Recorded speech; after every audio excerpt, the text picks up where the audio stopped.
In the previous session, we have understood the need for the Docker storage for having persistent data between different instances. That means between different container instances. How can we achieve this? Basically, there are three options which are available: Docker volumes, bind mounts, and TMPFS. Volumes and bind mounts are available on both Windows and Linux, but TMPFS mounts is available only on Linux. It is not available. Now, what is the basic difference between bind mounts and volumes? Remember, in one of the previous topics, I have used the host directory in a container. Rather, we started .NET Core demos where we had the project created in the host and we wanted to use that project file, those project files after build for executing in a container. And that is what we can achieve using bind mounts. So bind mounts may store data anywhere on the host system. It will have access to the directories of the host system. That means what we do is at the time of creating the directory, we will specify that this particular folder in the host should map to so and so folder in the container. And thereafter, the container can access that folder of the host as well as its subdirectory. Everything can be accessed.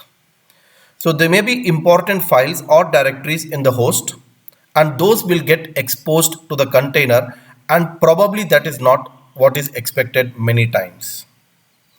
Non-Docker process on the Docker host or Docker container can modify them at any point of time. That is a problem. Because it is a shared directory now between the host and the container, even the applications which are not Docker based applications, just other applications, probably they can also execute and change the content in the files which are there in that folder. And these changes will become available to the Docker based container and it might get confused. That means Docker gets binded to the host and that is not recommended. So what is a better solution? Better solution is the one which is supported by volumes. We are going to create Docker volumes. And Docker volumes are also stored on the file system of the host, but there is a particular folder which is created. So wherever we have Docker store, under Docker store, we are going to have volumes created. So if you are working on a Linux container, then you are going to have var lib docker volumes as the root folder. Whereas if you are working on Windows, it is whatever is your Windows store directory. Under that, there will be volumes folder which is created. The beautiful thing is non-Docker processes will not have access to this particular part of the file system, because only through Docker containers we will access this particular file system. So yes, at any point of time, out of bind mounts and volumes, Docker volumes is the best option for persisting data. And of course, there is one more option, but in this particular case, the data is not persistent permanently. They are never returned to the host file system. It's only in memory the data is persisted.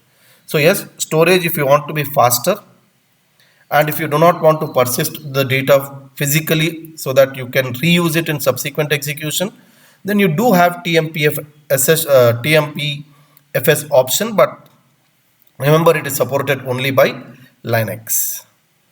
So no matter what type of mount you choose, the data looks the same within the container. In container, the way you are going to work with it will not differ.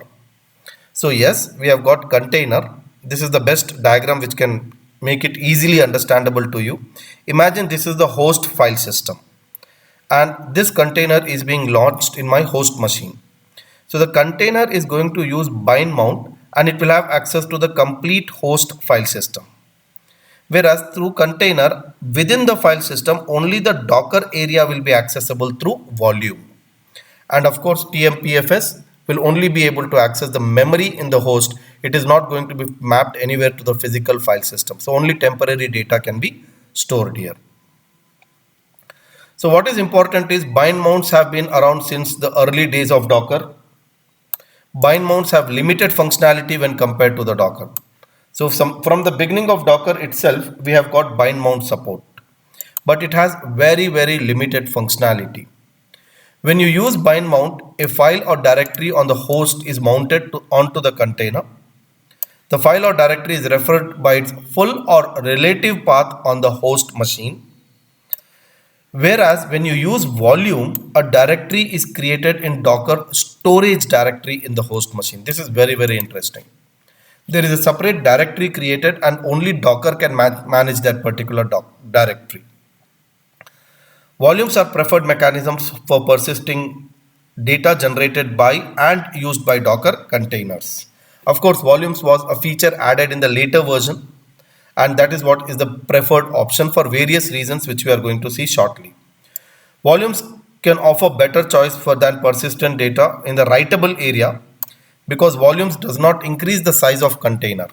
Yes, this is important. When we are using bind mount, it is going to have increased in size because whatever we write to the bind mount, that will show up in the container. Container size will keep increasing when we are using bind mount, but with volume it is not going to increase because volume is just mapped to a particular writable area in the host directory. It exists outside the life cycle of a given container. Bind mount is part of the life cycle of a container. Volumes are easier to backup and migrate than bind mounts. Volumes can be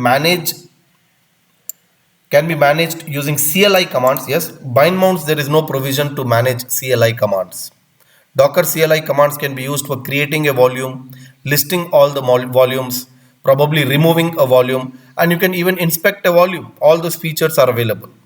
Volumes work in a very similar way on both Linux and Windows container. See, the major problem with the directory structure in case of Linux, the way we access the path of a given file is different from the way it is in Windows. But when we are using volume, we can consistently refer to the path of a particular file in both Linux as well as Windows. So platform independent path, if you want to work with, yes, it is the best option, volumes. Volumes can be more safely shared among multiple containers. As I said before, volume is the area which is within the Docker store and that is accessible only to Docker, and that is the best way to share content from one container instance to the other container instance because Docker workloads will not be able to access the volume content. Volume drivers let you store volume on remote host or cloud providers. It is possible that there is a volume volume driver feature, and when we create our own volume driver, we can map a particular volume to physically store the data in a centralized location, and that can be done within your on-prem or even in the cloud. If you are using cloud, you can do something like the storage account file system can be used in that. And of course, the data is all encrypted and that makes it more safer. And you can have their content pre-populated into the container. Even this is possible. You can have the data in the volume completely populated into the container and use it as the way you want it. So most important thing of all these things, volumes are often better choice than persisting data in a container writable area because volume does not increase the size of container using it, and volume contents exist outside the life cycle of a given container. This is very important. The size of the container is not going to increase just because we are making use of volumes.